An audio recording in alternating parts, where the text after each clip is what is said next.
A paz do Senhor, meus irmãos, aqui quem fala é a irmã Isaura mais uma vez. Irmãos, hoje nós vamos meditar sobre o devorador de Malaquias 3:10. Será que verdadeiramente o devorador de Malaquias 3:10 são demônios? São espíritos que vêm sugar tudo aquilo que você tem ou vêm de alguma forma lhe trazer uma punição por você ser infiel no dízimo e nas ofertas? Será que realmente esse é o sentido de Malaquias 3:10? Vamos meditar um pouco. Irmãos, em primeiro lugar, nós temos que entender o seguinte: uma doutrina, ela não pode se basear em um capítulo ou um versículo sequer. Ela tem toda uma estrutura de uma carta. É assim como você falar um assunto. Você não pode pegar um assunto que uma pessoa falou e falar somente aquilo que lhe agrada. Por quê? Porque tem todo um contexto até aquela pessoa ter chegado àquele determinado ponto. Então, é exatamente isso que nós vemos na carta de Malaquias. E muitas pessoas, por não querer ler a carta ou tentar entender o que vem falando na carta, nos profetas atrás, para até chegar em Malaquias 3:10, elas ignoram todo o contexto, aí se torna o quê? Uma heresia, se torna uma falsa doutrina. E muito isso, irmão, acontece por causa da negligência. As pessoas não querem ler nem aquele que prega, nem aquele que ouve. E se torna o quê? Falsas doutrinas, falsos ensinos, e aí vai de mal a pior. Então, assim, vamos entender um pouco sobre a estrutura da carta de Malaquias. Você tem que entender que a carta de Malaquias não começa em 3:10, ela começa lá no capítulo 1. Se você ler ali no capítulo 1, a partir do verso 6, Deus ele já vem repreendendo o seu povo. Por quê? Porque o povo ele estava fazendo a obra do Senhor de todo jeito. Os sacerdotes, eles estavam pecando contra Deus, fazendo aquilo que Deus não mandava, de maneira que eles queriam, do jeito que eles queriam, e desista agradando a Deus, sendo que não estava, porque a lei de Deus ele mandava uma coisa e eles faziam outra.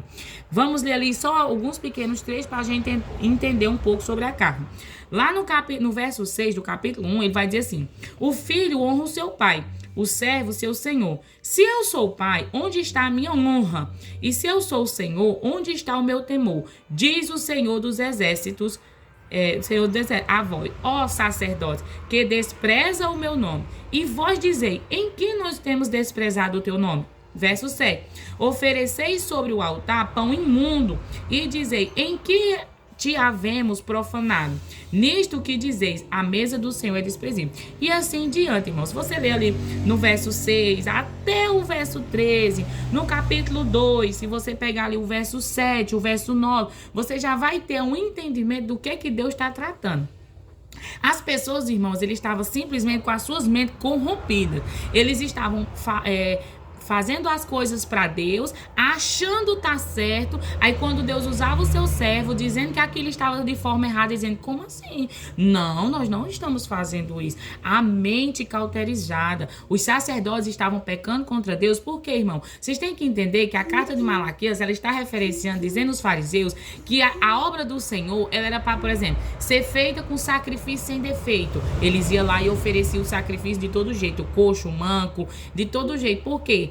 Nos profetas vai revelar para nós que o que os sacerdotes estavam preocupados era comer carne. Eles não estavam interessados em saber se Deus estava aceitando ou não o sacrifício. Eles queriam comer carne. Então Deus está exortando o povo que eles estavam fazendo os sacrifícios, trazendo pão imundo. Por quê? Porque não estava tendo santidade naquilo. O interesse deles era somente comer carne, ser reconhecido, ter status. Eles não estavam preocupados se Deus estava se agradando do sacrifício, se Deus estava se agradando das ofertas, se Deus estava se agradando do culto que estava sendo oferecido a ele. Não era essa a preocupação deles. Então Deus usava o seu servo e dizia, vocês estão fazendo isso errado, dizendo, aonde pecamos? Não, nós não estamos pecando, não. Então você vê que as pessoas estavam com a mente endurecida, e principalmente os sacerdotes, que eram aqueles que estavam à frente da casa de Deus. Então toda a carta de Malaquias, ela vem nesse sentido, de exortar os sacerdotes, exortar o povo, porque eles estavam dizendo, tá fazendo cantorias para Deus, e Deus estava com os ouvidos já, sabe assim, agoniado já com as cantorias. Deus não se agradava das cantorias, Deus não se agradava dos sábados, Deus não se agradava dos sacrifícios, Deus não se agradava das abrosões, Deus não estava se agradando de nada que ele estava fazendo, porque o que eles estavam fazendo não era de coração, de bom grado, era como se fosse algo cansativo. Até tem hora aqui que ele vai dizer assim, que eles estão dizendo que trabalhar para o Senhor é enfadante, entende? Então Deus não estava se agradando de forma alguma. Então quando você entra lá no capítulo 3, aí ele vem falando sobre, A partir do verso 7, ó. Desde o dia de vossos pais, que desviaste os meus estatutos, tá vendo? Ó? Ele tá dizendo que eles estavam se desviando dos estatutos. Por quê? Porque Deus, ele tinha os seus estatutos, as suas leis, e eles estavam quebrando as leis de Deus. E ele vai dizer assim, ó, por exemplo, no verso 8: roubará o homem a Deus, todavia me roubais. E dizei, em que te roubamos? No dízimo e nas ofertas. Você tem que entender primeiro o que era dízimo e o que era oferta. Se você não entender o que era dízimo e o que era oferta, você não vai saber como é que eles estavam transgredindo essa lei, né? Com maldição sois amaldiçoados, porque a mim me roubais, sim, toda esta nação. Então, entrando no contexto, o que era o dízimo? O dízimo era os 10% das primícias, do gado, do trigo, dos frutos, das hortaliças. Tudo isso, eles tinham que dar 10% dos primeiros, que era o melhor para Deus, entende? E eles não estavam fazendo mais isso. Eles estavam dando o pior, eles estavam dando do coxo, eles estavam, tipo assim, oferecendo o que sobrava, não os primeiros, que eram os mais importantes para Deus, porque sempre Deus quis sempre os primeiros, os melhores, e eles estavam dando o que sobrava, entendeu? Então, tudo isso você tem que ter em mente para você chegar em Malaquias 3:10. Então, tipo assim, ó, lá no verso 10 ele vai dizer, ó, trazei todos os dízimos à casa do tesouro. Porque você tem que entender por que está falando casa do tesouro. Muitas pessoas hoje levam a casa do tesouro para as denominações, mas a casa do tesouro é um canto específico, era um lugar estabelecido por Deus em Jerusalém, era conhecido como casa do tesouro. Todas as nações de todo lugar tinham que levar a este determinado lugar. E em nenhum momento você vai ver no Novo Testamento dizendo que Deus fez da casa do tesouro, que era lá em Jerusalém, e levou para todas essas denominações. Deus nunca mudou o lugar, continua sendo em Jerusalém.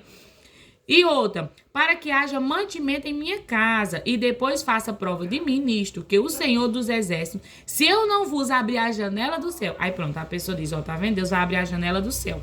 Então a janela do céu é as bênçãos de Deus, é um carro, é uma casa, é um trabalho melhor, é dinheiro, é isso. Não, irmão, você não pode, irmãos, colocar algo na sua mente, trazer da palavra e querer que ela encaixe com aquilo que você tá achando, entende? Isso é o maior, o maior erro que eu vejo hoje das pessoas, é fazer com que a Bíblia diga algo que ela acredita que não tá dizendo, entende? Então a Bíblia tá dizendo o quê? Nós vamos já entender o que é essa janela do céu.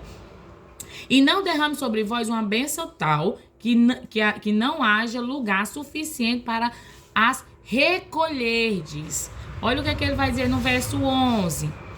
E por causa de vós, repreenderei o devorador. Olha aí, vamos chegar no devorador. E ele não destruirá os frutos da vossa terra.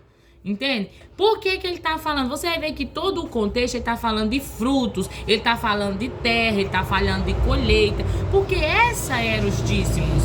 Entende? Então, eles estavam roubando os dízimos porque, que nem eu estava dizendo, eles não estavam dando o melhor. Eles estavam dando animal coxo, manco, sendo que Deus disse que tinha que ser sem defeito. Eles estavam oferecendo de todo jeito, por quê? Porque o interesse dele estava na carne e não na santificação a Deus, né? Na obediência ao Senhor. Outra, se você ler lá em Mateus 23, Jesus, ele já vem exortando os fariseus, porque os fariseus estavam sendo negligentes entre o órfão, a viúva e o necessitado, sendo que o dízimo era para suprir essas necessidades, tanto do sacerdote, como do órfão, da viúva e do estrangeiro. E eles estavam negligenciando, eles estavam esquecendo do órfão, da viúva e do estrangeiro. Lá em Mateus 23, ele vai dizer, vocês ofereceis, tá aqui, ó, ai de vós, escribas e fariseus hipócritas, pois que dizimais a hortelã, o endro, o cominho, e desprezais as mais importantes da lei, que é o juízo, a misericórdia e a fé. Por quê? Porque eles estavam desprezando o direito do órfão, da viúva e do estrangeiro. Então, quando isso acontecia, Deus enviava pragas, Deus enviava fome, Deus enviava escassez, porque era lei. Se você ler lá em Deuteronômio 14:29, lá vai ter uma lei que Deus, quando eles faziam de acordo com o que Deus mandava ali, não negligenciava negligenciando o direito do órfão, da viúva e do estrangeiro, Deus enviava bênção sobre aquele povo. Mas a partir do momento que eles negligenciavam e esqueciam do órfão, da viúva e do estrangeiro, Deus enviava fome, entende? Deus enviava peste. Então, Então, nós entendendo essa estrutura de Malaquias, você vai entender que o roubar ali não é porque Deus vai enviar demônio e vai me roubar os meus bens ou roubar alguma coisa de mim, entende? Porque eu estou negligenciando. Você tem que entender o que Deus estava falando naquele tempo. Então, Deus estava dizendo, eles estavam roubando. Mais uma vez, por quê, irmão? Onde eles estavam roubando o Senhor? Eles estavam oferecendo animal coxo. Eles não estavam oferecendo a Deus com dedicação, com reverência, mas de todo jeito, porque ele estava preocupado era na carne. Eles já não estavam oferecendo os primeiros, os melhores para Deus. Eles começaram a oferecer o que sobrava, os últimos, aquilo que não agradava a eles, eles iam lá e davam a Deus, entendeu? Era o resto, era a sobra. Então Deus está dizendo, vocês estão me roubando. Por quê? Porque eu sempre quis os melhores, os primeiros, os mais belos, os sem defeito. E ele estava fazendo tudo ao contrário. E o pior, a mente dele dizia, não, o que nós estamos fazendo?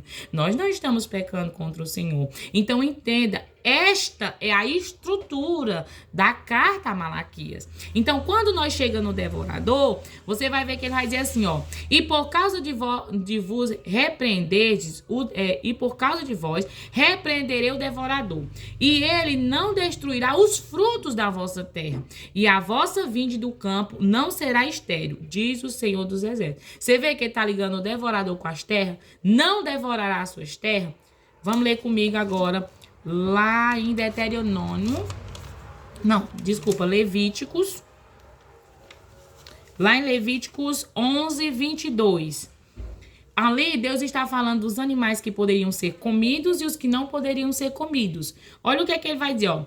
Deles comerei estes, a lacusta segundo a sua espécie, o gafanhoto devorador segundo a sua espécie, o grilo segundo a sua espécie e o gafanhoto segundo a sua espécie. Você vê que o gafanhoto devorador era uma espécie de gafanhoto que Deus usava para punir o seu povo. Por quê? Porque se você lê os profetas, Deus sempre agiu assim. Quando o povo desobedecia, Deus não enviava chuva, Deus enviava pragas para comer a plantação deles, Deus enviava nações para castigar eles, escravizar eles. Por quê? Porque esta era as maldição. Se lembra lá no livro de Deuteronômio, vai dizer as bênçãos e a maldição. Se vocês obedecer, bênçãos virá sobre vocês. Mas se vocês não obedecer, maldição, que está escrita, todas as maldições que está escrita nesse livro, virá sobre vocês. Então, essa era a maneira que Deus puniu o seu povo. Isso está em quase todos os profetas, só basta você ler. Deus, quando eles começavam a ser desobedientes, quando eles começavam a se inclinar a outros deuses, que eles começavam a fazer das coisas de Deus de todo jeito, Deus ia lá e enviava nações para perseguir eles, escravizar eles. Deus ia lá e enviava a peste, aí eles iam lá. O gafanhoto devorador era um deles, que ia lá comer a plantação. Eles perdiam toda aquela plantação, não dava o seu fruto. Deus não enviava chuva onde não havia colheita. Entende? Por quê? Porque se não desse chuva, não tinha fruto. Se não tem fruto, vai comer o quê? Entende? Então, esta era uma forma que Deus punia o povo. Então, Deus está falando e está aqui. Deus está dizendo assim, ó, se você me obedecer, fizer do jeito que eu estou dizendo, vai vir bênçãos para vocês. Eu vou evitar o devorador. Ele não vai comer a sua plantação. Agora, agora vocês estão me roubando. Que nem nós já vinha falando atrás. Vocês estão oferecendo tudo de todo jeito. Então, eu vou fazer o quê? Eu vou enviar a vocês o devorador. Ele vai comer sua plantação. Eu não vou enviar chuva. Agora, se vocês me obedecerem, aí ele faz uma promessa aqui. E diz o Senhor dos Exércitos, se eu derramar sobre... fazei prova de mim, né? Quando trazei todos os dízimos à casa do Senhor. Ele diz, ó, se vocês trouxerem os dízimos à casa do Senhor do jeito que eu mandei... Ele vai dizer, ó, para que haja mantimento em minha casa, porque era o sustento do órfão, da viúva, do estrangeiro e do sacerdote. Então, se o povo não dizimava e não ofertava, essas pessoas ficavam desamparadas. Então, isso era um amparo destas pessoas. E ele diz, ó, se vocês trouxerem estas coisas para que haja mantimento na minha casa, ele vai dizer assim, ó, para que haja mantimento em minha casa, e depois fazei prova de mim, nisto, diz o Senhor dos Exércitos, porque era promessa dele. Deus disse que se a pessoa abençoasse essas pessoas, Deus abençoaria elas, entende? Aí ele vai dizer, ó, e faça prova de mim, ó, se eu não vos abrir a janela do céu e não derramar sobre vós uma bênção tal que não haja lugar suficiente para recolher, porque Deus está prometendo. Vamos entender primeiro o que é esta janela do céu. Se você ler lá em 2 Crônicas, abre lá, 2 Crônicas, capítulo 7, verso 13 e 14. Olha como ele está falando a mesma coisa. Ele vai dizer assim, ó. E o Senhor apareceu de noite a Salomão e disse-lhe, capítulo 12, verso 12, do capítulo 7. Ouve a tua oração e escolhi para mim este lugar para casa de sacrifício. Olha o que ele vai dizer, ó. Se eu fechar os céus e não houver chuva, ou se ordenar, olha aí, ó. E se eu fechar os céus, se lembra lá, ele vai dizer que abriu os céus, a porta do céu, e não haver chuva. Quando ele está falando que vai abrir as portas do céu, ele está falando de chuva. Ele não está falando de carro, de um emprego melhor, de um salário melhor, de uma mansão, de um jatinho. Ele está falando de chuva, porque essa é a maior bênção que Deus derrama sobre a terra. Por quê? Porque se Deus não der chuva, nós não come, nós não planta, nós não colhe. Entende? Então essa era a maior bênção de Deus. Então quando as pessoas eram obedientes a Deus, Deus enviava a chuva. Por quê? Porque a plantação dava boa, eles começavam a colher bem. Aí ele diz assim, ó, ou se ordenar os gafanhotos que consumam a terra, ou se enviar a peste entre o meu povo. Você tá vendo? Ele tá dizendo o quê? Ó, a janela eu vou abrir a janela do céu. Se eu não abrir, não vai haver chuva. E se vocês não me obedecerem, eu vou enviar os gafanhotos para comer a sua terra. Você tá vendo que ele tá falando no mesmo contexto? O gafanhoto era uma maneira de punição do povo. Era um inseto que ia lá e comia a plantação. E eles não perdiam toda a colheita. E a janela do céu era a chuva. Chuva. Enviava a chuva e eles começavam a plantar e a sua colheita dava muito. Entende, irmão? Então é tão fácil, é tão simples. As pessoas simplesmente só por não ler, não compreendem essas maravilhas. Então entende, irmão. O gafanhoto era uma espécie de um animal que Deus usava de uma certa forma para punir o seu povo, para comer a plantação. A janela do céu era a chuva que Deus enviava. Para quê? Para que aquela terra ela ficasse frutífera e as pessoas viessem de uma certa forma, colher muito, e então assim eles seriam enriquecidos. Até lá vai olhar para vocês e vai chamar de vocês uma terra deleitosa. Por quê? Porque é uma terra que frutifica, é uma terra que dá muito fruto, entende? Então, é isso. O gafanhoto não é demônios, a janela do céu não é todas as bênçãos que passam na mente de um homem, né? E a maneira que eles estavam roubando a Deus é porque eles estavam negligenciando as ordenanças do Senhor. Simples assim. Se eles não obedeciam, Deus enviava a punição. Amém? Eu quero que ficar com mais esse vídeo e que tenha esclarecido de uma certa forma isto mais os irmãos. Qualquer dúvida, irmão, a gente que está no Instagram, é só clicar no meu bio. Lá você vai encontrar o acesso ao meu WhatsApp. E é só entrar em contato comigo, com meu esposo Edivane, e a gente vai ter o maior prazer de tirar mais as suas dúvidas naquilo que a gente já tem a compreensão. E o que a gente não tiver, vamos buscar a ter. Amém? Fico com mais essa palavra em nome de Jesus.